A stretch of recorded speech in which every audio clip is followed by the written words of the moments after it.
Good morning, everyone, and welcome to today's episode of the Market Snapshot. You're most welcome to today's episode of the Market Snapshot. So today we have quite a number of events.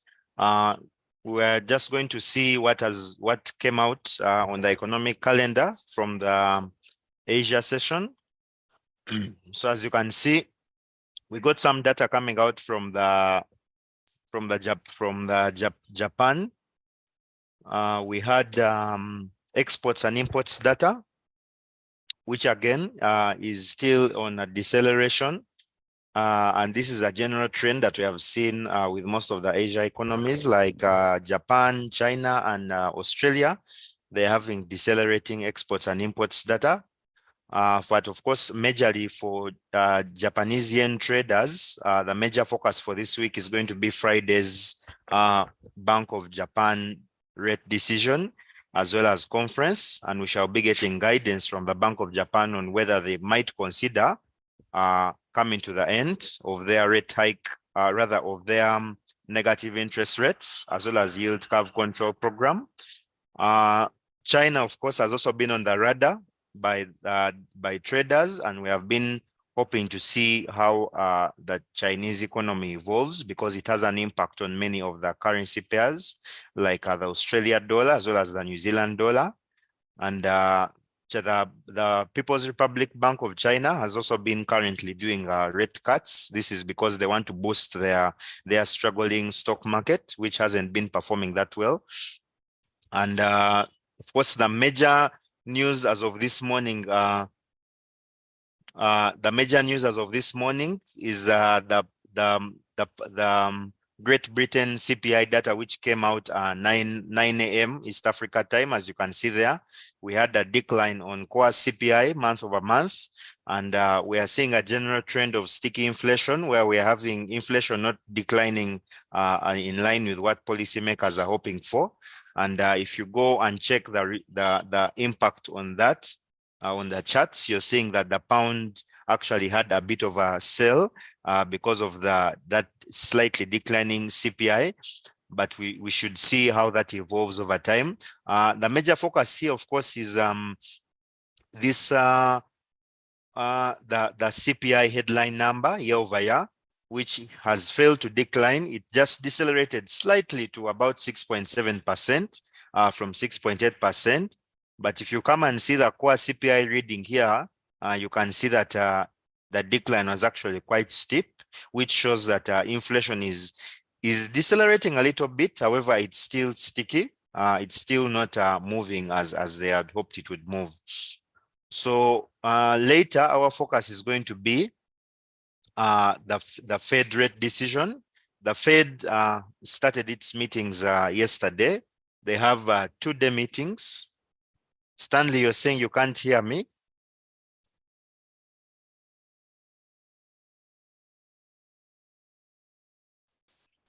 Can someone please confirm that they can hear me? I seem to have no issue with my mic on my end, Stanley. Could that be your mic? Can someone please just type in the chat section there? If you can hear me, just kindly type. I need someone to confirm what Stanley says there. I'm not seeing any issue with my mic right now. Just type if you can hear me, just type there in the chat section.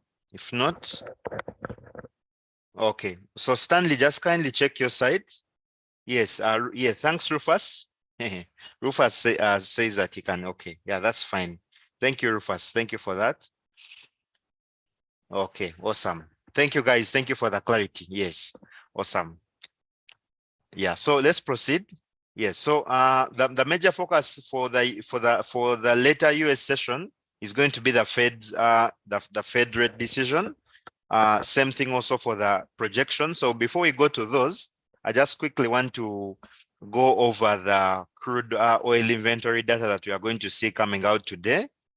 So as you can see, we're having a general trend of rising oil prices, and that is globally, and I'm sure even in our countries, in Kenya and Uganda, I think you're seeing that fuel prices are also have been steadily rising. And this is because of rising global prices. So importers are biting that increase in the price. So crude oil inventories generally, of course, in the US, when we check the data, we have been seeing that most of it has been actually coming out negative. And you can see that the US is trying to ramp up their crude oil inventories because they want to see how to stabilize the rising pump prices over in the US. But we have to wait and see. This is really a developing thing. But if you're trading oil, I'm sure oil has been on an upside for quite some time. Technically, we've been seeing a lot of things pointing to a higher oil. The main indicators, if you've been listening to the previous snapshots, you've also seen that oil has been providing a lot of opportunities for you to actually long it. And even now, the bias is still quite firm for a long on oil because fundamentally many of the factors that are pointing to a higher oil price are still intact. And we should see how that comes out. So if we get negative oil inventory numbers, that again could mean that the supply cuts are still quite intact. And we are trying to see, we should see maybe for the US, they might try to see how they can increase their inventories and of course their stockpiles because the US petroleum reserve is at the lowest level since I think 1985, and they're trying to increase their reserves so that they can stabilize the prices. So the last time we had this happening was last year when we had the Russia-Ukraine crisis, and they had to close to almost draining their reserves so that they could stabilize the price. So we should see those inventories coming in higher, and that should, of course, for those who are trading the oil. So quickly to delve into the Fed meetings, if you check the SMS, the CME Fed Watch tool, and I'm sure we have been showing this for quite some time. What it's indicating here is that markets are anticipating a pause from the Fed.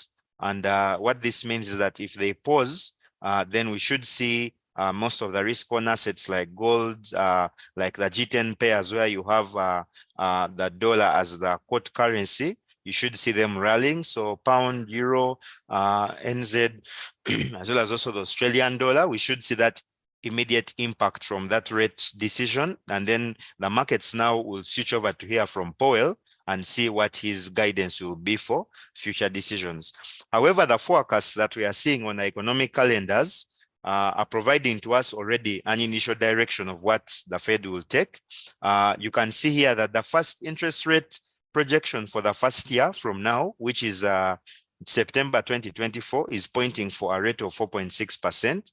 Now, what that means for traders is that this could mean that we could have a weaker United States dollar going into next year, because if the current rate, the current higher range for their target range is 5.5%, it means that 4.6% next year would mean that the Fed could look at cutting their rates likely maybe by the end of half of next year.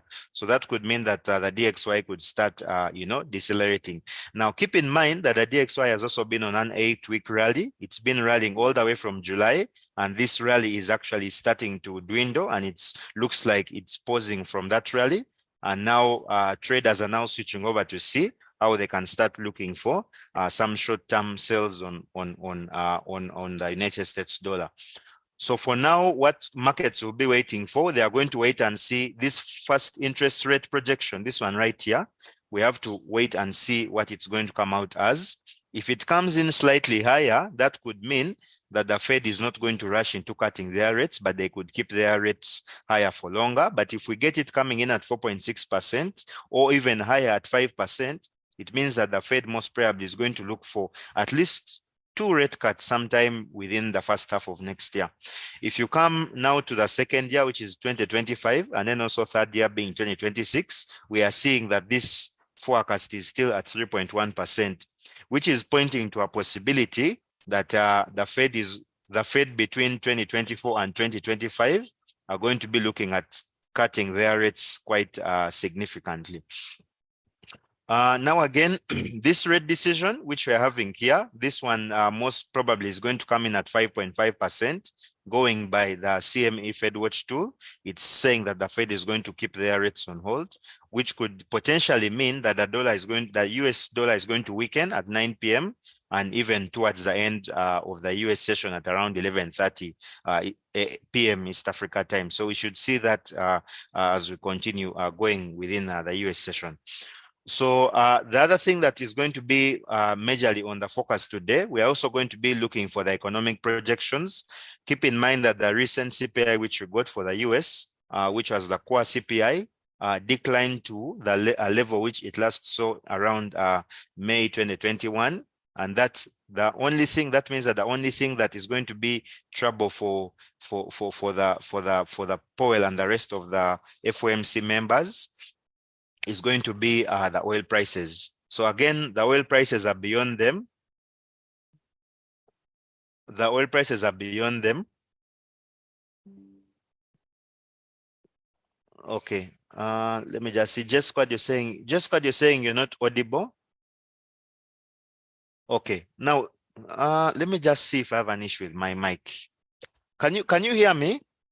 Yes, Apollo, you're saying you can hear me, right? Yeah, just kindly check. Kindly check J Squad. Huh? I think because some members are saying they can hear me, and if you can't, just kindly check. The issue could be maybe on your end because I'm seeing some can hear me. Huh? Yes. Okay. Awesome. All right. So let's proceed. Yeah. So I just want to quickly speak about the CPI numbers we got last week. So the CPI numbers we got last week, we saw that the core CPI was on a decline. It dropped to 4.3% from about 4.7%, which is indicating that inflation is decelerating. But the other issue now could be the oil prices. The Fed could stay hawkish or could switch hawkish simply because there of some uncertainty with these oil prices and how that could now, have an impact on their inflation expectations. So let's cross over to the charts and see what we can expect to see happening on these movements as we go into next week. So let's start with GBP/USD. So for GBP/USD, it's been on a decline. Right now, the 200-day moving average is still very far away from the shorter period moving averages, which is a strong indication that it's still on a very good downtrend. And as you can see here, ever since we broke this asymmetrical triangle, it's been significantly dropping. And as you can see that the 200-day moving average had this crossover that was around 31st of August, and the decline has stayed intact. The last time we met, which was on the day for the Fed, rather for the CPI decision, we had said that we were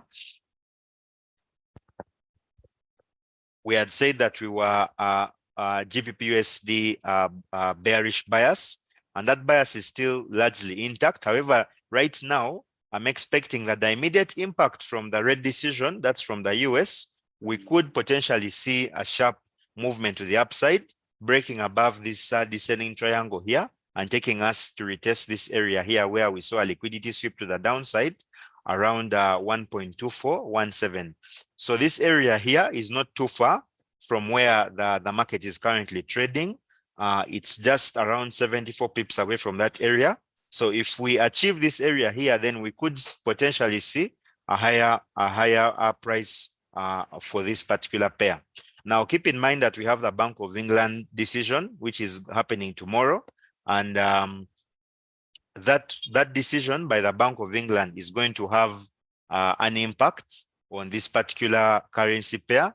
So for now, what we could potentially see is a sharp move because of dovishness from the Fed. If we get any indications from Powell that they are going to consider hiking rates sometime twice within this year, and potentially even considering not maybe cutting rates within the first half of next year, we could see a very maybe bearish reversal here happening if it fails to break this level here. So just keep that in mind. But for now, we could potentially see GBP/USD moving back into this descending triangle, and then also potentially coming to test this area here. And this is on the back of a rate hold. If they hold the rates, then a risk on asset definitely like this one is going to have a movement up there. So now the reason why I've put my 200-day moving average is to show you what the overall bias is on this market and on this particular currency pair. You're seeing that it has largely remained above the shorter period moving averages, meaning that traders are actually staying bearish on this pair. So crossing over to NASDAQ. NASDAQ, again, from the last time we met on Wednesday, that was on the CPI day, we had anticipated that NASDAQ was going to decline. And however, we saw some stickiness. It declined a bit. And then, of course, we had the future option expiries. Those option expiries affected NASDAQ a bit because it rallied. And then when the option expiries happened, that was on Friday US session, we had an immediate sell. So what is actually currently the catalyst for NASDAQ and for any future movements on it? First one is going to be today's FOMC decision.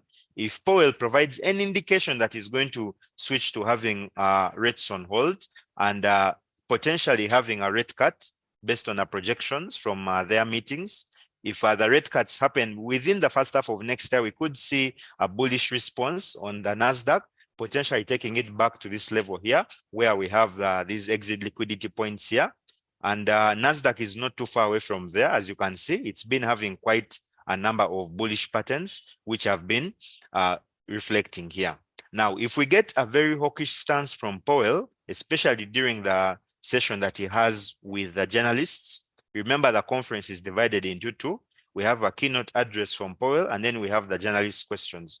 So if the journalists point him into the corner by asking him questions around the oil prices and something maybe to hint on how inflation in the US has steadily not been dropping as they have expected, if Powell maybe provides any kind of hawkish stance, we could see NASDAQ rallying below here.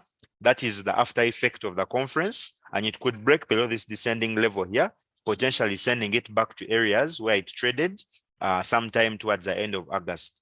So when we switch over to our indicator here for the OBV is showing us that it's having declining volume.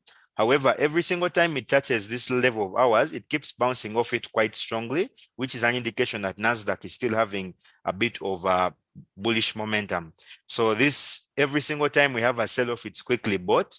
And keep in mind, and even for those of you that do day trading, keep in mind that NASDAQ is largely bullish on the year. It's up about 40% on the year. So we are in a bullish market. And every single time sentiment switches over to buyers, it quickly buys off. So we could see that immediate impact for a buy on NASDAQ and potentially a reversal back to the downside. Crossing over to the Dow. So the Dow again is also showing a bit of a steady bullish momentum today. And the reason for that is that traders are expecting the FOMC to potentially hold those rates. So if they hold the rates, the immediate impact from a rate hold could send Dow buying all the way to this area here. But if Powell again indicates any kind of hawkishness or still says that there's a lot to do with regarding to bringing inflation back to their targets or in line with their longer term target of 2%, then we could see the Dow having a sell-off that could take it below this area here. So the last time we met, I'd indicated to you that the Dow was actually printing a bearish flag, which you can see right here. So it broke slightly below that bearish flag, but immediately we saw intense buying that took it back here. Now, I also want to mention that the price action that we saw on the Dow within this area here was a bit of a choppy one. And I know a number of retail traders might have been trapped. And that's because of the future option expiry. So whenever options expire on these indices, we normally see a bit of very erratic movement. So you'll see very strong buying and then very strong selling. So now that we're out of the option expiries, then we should see price action stabilize properly, and it should give us some good entry points. So if we get an indication of a hold and maybe potential dovishness from Powell, then we could potentially see some buying and then some immediate selling coming in from that conference. So the other thing I also need to mention on Dow is that this level here is a very key area for us even today. Dow could potentially retest this level here, which is not too far away from it. Right now, it's trading lower by about 4,900 pips from there. And if it pushes all the way up, that's a move of about 2%. We could potentially see it retesting this area here. And this could be the immediate impact from the Dow. And the moment Powell comes and speaks, then we could see it having a reversal, which could potentially now take it lower here. Crossing over to Euro USD. So Euro USD has been trading quite nicely. The opportunities on it have been quite many. We had the last time we met and indicated to you that there was a bearish flag that was forming on the Euro USD, and Euro USD has formed in total about, let me see, 1, 2, 3, 4, 5. It has formed 5 bearish flags, and even right now as we speak, it's currently stuck in one. And we are seeing that the bearishness on the Euro USD is potentially going to continue. The only thing that could put a stop to any continuous selling for the Euro USD would be if the DXY starts its decline. And that could also be if we get any indication from Powell that they could be coming to the end of their rate hike cycle. Traders will switch their bets to buys on the euro or on longs for the euro, which could take it all the way here. Now, for today, and even for the play for today for Euro USD, we could see it potentially rising back to this area here, and that would be because of rates, a hold of rates in the US. Now, if we get them holding rates, the Euro USD could buy. If we get a break above this level here, it could potentially continue and fill this gap that we got from the ECB conference. And keep in mind that this gap was just last week. That was on the 14th of September. It was just last week. So it's very easy for it to form this area here. And it's about 72 pips. So it can achieve this even within the ECB conference, the FOMC conference of today. So if we get a fill of this gap, we could then potentially have Euro USD continuing to move and testing this area of resistance here. Now, the price action that we're getting on Euro USD is indicating that the bulls are actually in charge as of now. And because the selling momentum has really eased out and sort of like dried out on this particular pair, we could see the bulls coming in and buying this up, buying it all the way back to this level here. So for now, the key area to watch is this level here, which we could achieve even today, and a potential gap fill. If we get any hawkishness from Powell post rate release, if he indicates to us that the data that has been coming in still says there's more work to do with our policy, the lag effect still has some time to play out. In any language like that from Powell, could have the Euro USD selling and crossing below this bearish flag pattern and selling all the way to test this level here, which we saw around 15th of September. So for now, we should see some bit of bullishness for the Euro USD, taking it back up here. So crossing over to gold, gold again had a very intense selling last week from the CPI. That was majorly because of the decline on core CPI. That decline on core CPI was an indication that inflation in the US is cooling, and it's only oil prices that are keeping the headline number up.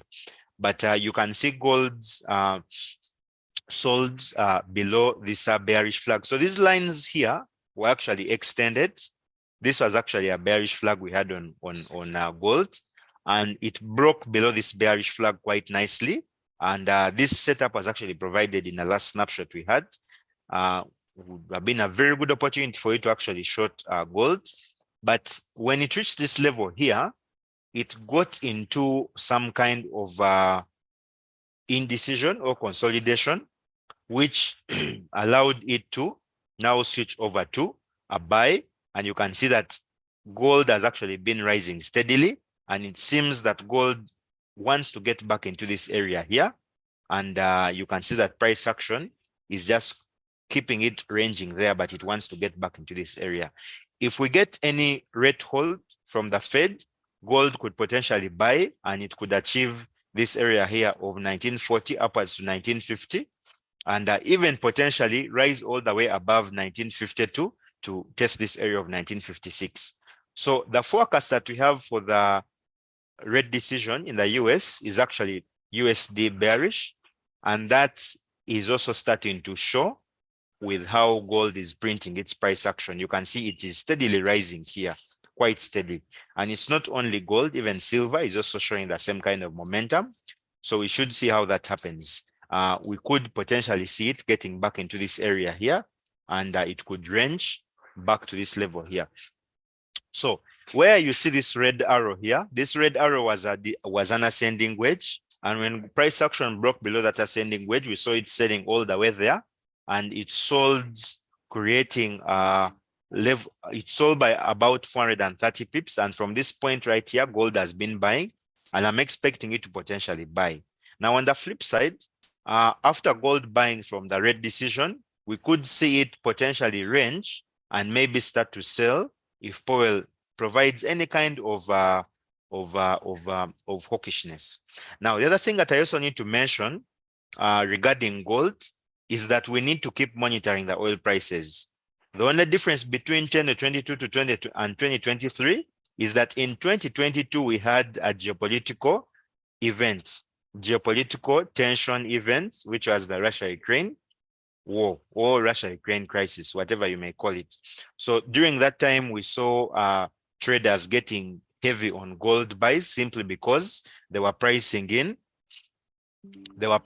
a potential, longer length for that war.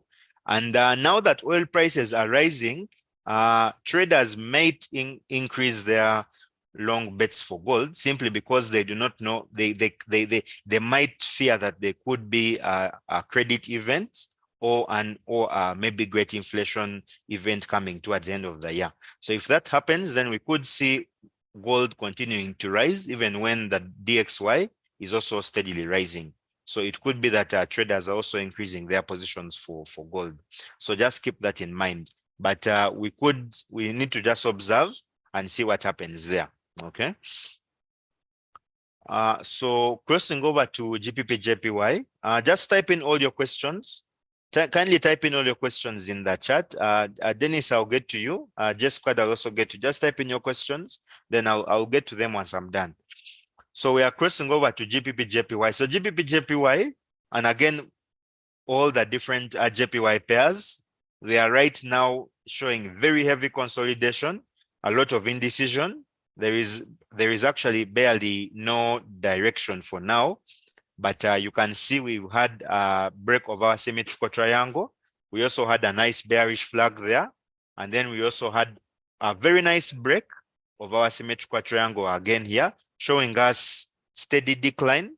And if you switch to the OBV, you can see that the OBV broke below the ascending trend line here, showing us that traders are potentially aiming for some sales on this particular currency pair. Now, the other thing I also need to mention, in line with the JPY pairs, we have the Bank of Japan event, which is happening on Friday. The Bank of Japan has indicated that they could potentially revise their current negative interest rate regime. And that is because inflation in Japan is now starting to rise. That's the reason why traders are starting to go short. And I suspect that could be the reason why we are seeing that kind of deceleration on the GPP JPY and even the other different JPY pairs. Now, if on Friday we get indication from Bank of Japan that inflation is moving steadily, and they could in the future meetings consider switching to positive rates, we could see very strong selling on these JPY pairs that could take us into these areas. Yeah. Now, for me, this area is actually a demand zone for me. I suspect that if we reach this area, we will still have bulls there seated there that could potentially buy. But if we need a clean sell that now gets the bigger amount of sellers involved or buyers involved, we need to get to this area, which was at the previous Bank of Japan meeting, which we had in July. So if we revisit this low, then we could have some selling coming in for GBP JPY that could potentially take it all the way back to these levels here. However, if the Bank of Japan still says there's a lot to do with tackling their low inflation in the Japan, which has been an issue for them for decades, then we could see GBP JPY buying quite strongly on Friday and taking it back to these levels here. And it could then enter this zone here of ours, which was previously a bearish flag, and take it with price action potentially back to this area here. So the major catalyst for any price action here is the Friday event, which is the Bank of Japan event. Samson, I think, will be with you for that particular snapshot. So he will provide you some indication for how you can go about trading the Japanese yen for Euro session. That's on Friday. So quickly, as we wind up, I just want to quickly go to oil, since oil again is a subject of discussion and trading for many of you. Oil is on a very strong uptrend. If you follow me on Twitter, I indicated there that we had 5 crossovers on oil. That was sometime last week. So if you took that advice, then you would have been able to potentially decide on your own and assess what the direction is. However, even now, if you see the Keltner channel, we have quite a number of breaks above this Keltner channel, showing us that the momentum for oil is showing strongly on the fundamental side. But not only that, and not only with the high rising fuel prices in East Africa, we're also seeing that happening now, even with the oil price. You are seeing that the CFD, which is US oil roll, is showing very strong momentum for oil. So any pullback on oil potentially could see very strong buying. You can see that the liquidity sweeps on oil are actually quite strong. Every single time oil pulls back by 20, 30, 40 pips, it's always bought very strongly.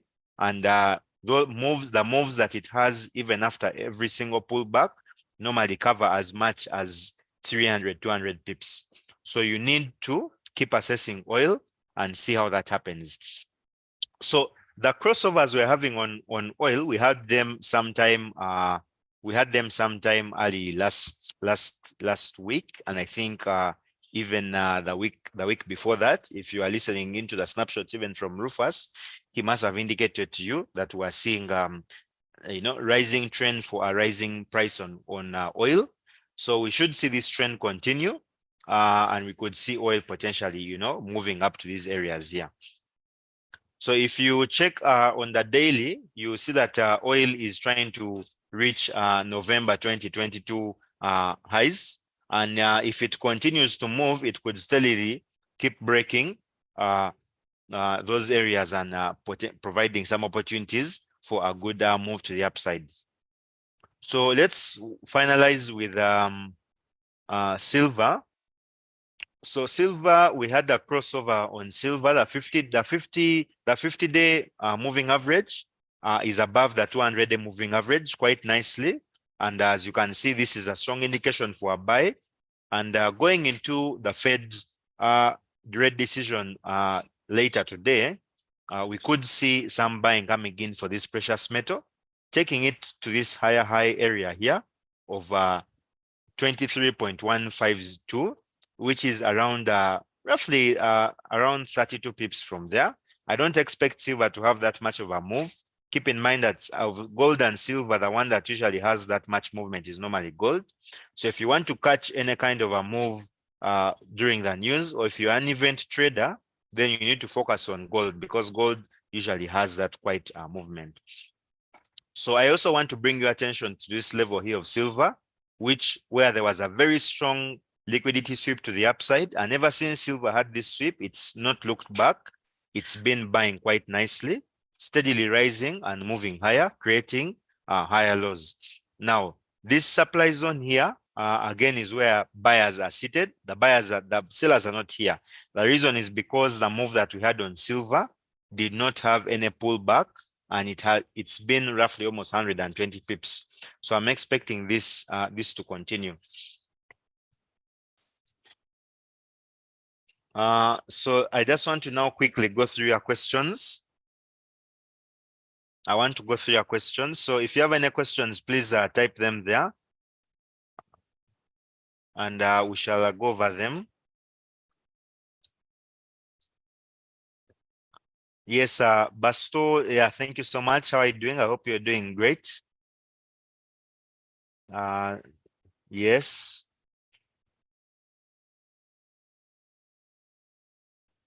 Just Squad, how are you doing? I hope you're doing awesome. Why was GPP limited in sell propensity? Yeah, because we're currently having a hold. Yeah, Just Squad, you've seen the CME tool. I think Rufus must have shared it with you from Monday. The tool is showing that the Fed members are going to keep rates on hold. 99%. There's a consensus also from the banks, the US banks. I saw the consensus yesterday. They are all on a rate hold, and this Fed CME tool is also very, very reliable. You can go with it. It's saying 99%, and meanwhile, this 99% has been rising. Sometime within, I think, the mid-September, it was at 97. It's now at 99%. So if you check it out, sorry, I hadn't shared it. I'm just sharing it in a bit. So just check this out. Just check out this range here. You're seeing this?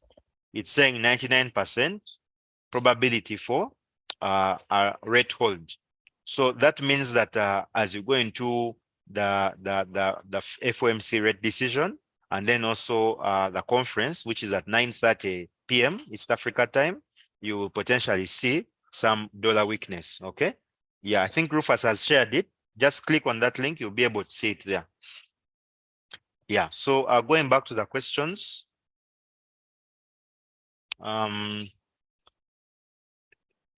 Yeah, so GBP-USD, yeah, so GBP-USD again, like I said, the inflation is still sticky. So much as it has declined, GBP-USD most probably will not sell that much because fundamentally it's not in favor of a sell. If we're expecting the FOMC members to keep the rates on hold, that implies a USD weakness, which will then provide traders an opportunity to maybe potentially going for some longs for GBP-USD. Now, also keep in mind that GBP-USD might be looking for higher premium levels for the conference tomorrow. There can't be any selling today because there most probably won't be anything to provide any selling intensity. So we have to wait for the Bank of England conference tomorrow, which again is a much bigger event for the pound because they provide guidance for the UK economy. Yeah, so you could see traders switching over to longs here. And again, if Powell is dovish today, if he provides an indication that they are not really worried about how the inflation is trending, and also if they still remain that they could potentially switch back from their rate hike regime, that could then provide the pound dollar some strength. So I hope that helps, Just Squad.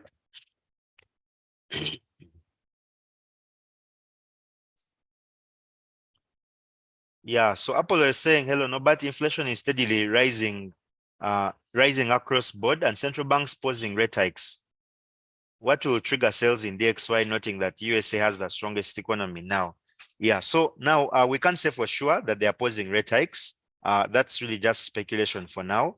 We haven't got anything solid from the central bankers, but the issue, of course, with what these guys are trying to avoid, they want to avoid stagflation. So stagflation is where you have inflation remaining high, and then you have contraction or little to no growth on GDP. So that's the issue that is happening with many of these countries. And the other thing is that the reason why they might switch over to pausing rates is that if they keep the financial conditions tight as they are right now, then that would mean that there's going to be trouble, both for even citizens there, but even generally for businesses. So they might look into pausing, but that's right now we can only speculate. So we have to wait for what Powell is going to guide, and also what Bailey, that is the Bank of England governor. So we have to wait for him tomorrow. But we have to focus on technically what we are seeing. DXY provided a double top, and that double top still hasn't been broken to the upside, which means that traders are switching over to dollar shorts for now as we go into the rate decision and the conference. Dennis, you're saying the current pump in oil prices could be good for us coming next year, since $100 barrel is not sustainable for all economies. Yeah, and also that, yes, and actually this is very true. Yeah, this is quite true, Dennis, what you're saying here, because you know, there's also that school of EV or electric vehicles, and you know, climate conservation or climate change, those green energy proponents, you know, there's also that school. So yeah, those ones are, there's also that fight for business from their end, and they benefit when oil prices stay high, because you know, it helps at the end of the day to conserve the, you know, the energy. So it could also be that. However, the other thing is that you also have to understand is Russia is also trying to fight the US. Keep in mind that Russia was sanctioned by the US last year, and they are trying to use oil as a weapon for them to get back to the US. So if global oil prices rise, then that means that the US also suffers from that, and they have to produce more. You know, they have to produce more, and they are struggling with that, because now remember that the petroleum reserves were drained last year, and now they are trying to now reserve more, you know, and they are doing that when oil prices are high. So it's a tricky situation over there. And one thing, of course, could be the clean energy proponents trying to, you know, switch people over to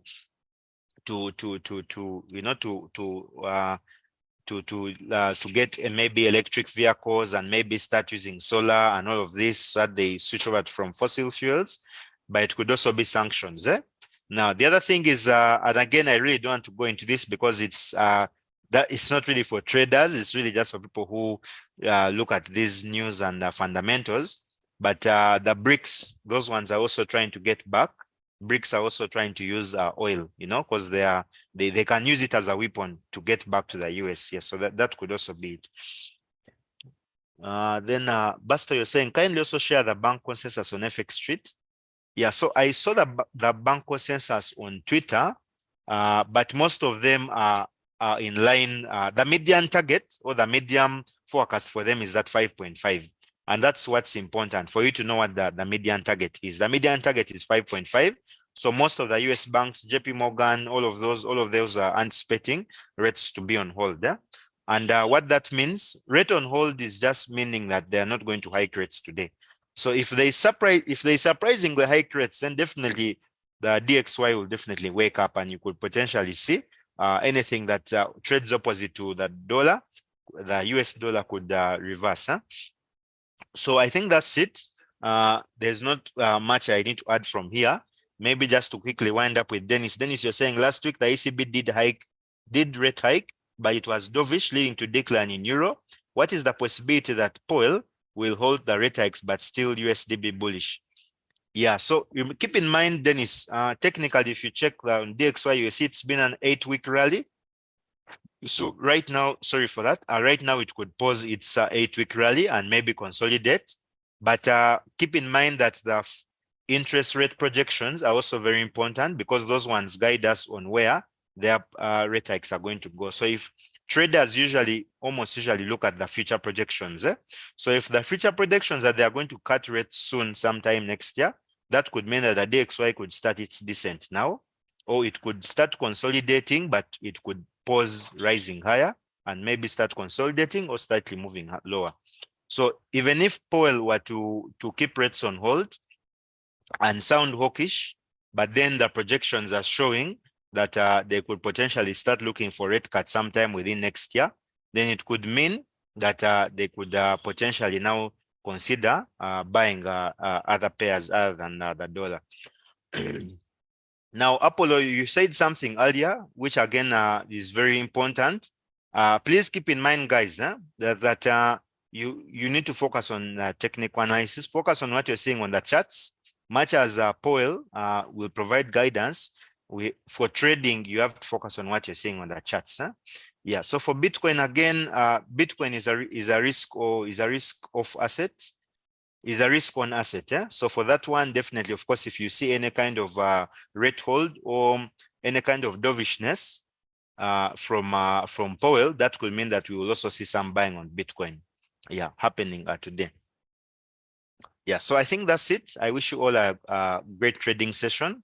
And keep in mind that the other key event we have tomorrow, you'll be with Rufus tomorrow for Bank of England. So he'll guide you for that one. And then again, we have the Bank of Japan meeting on Friday. So Samson most probably will give you that guidance for that one.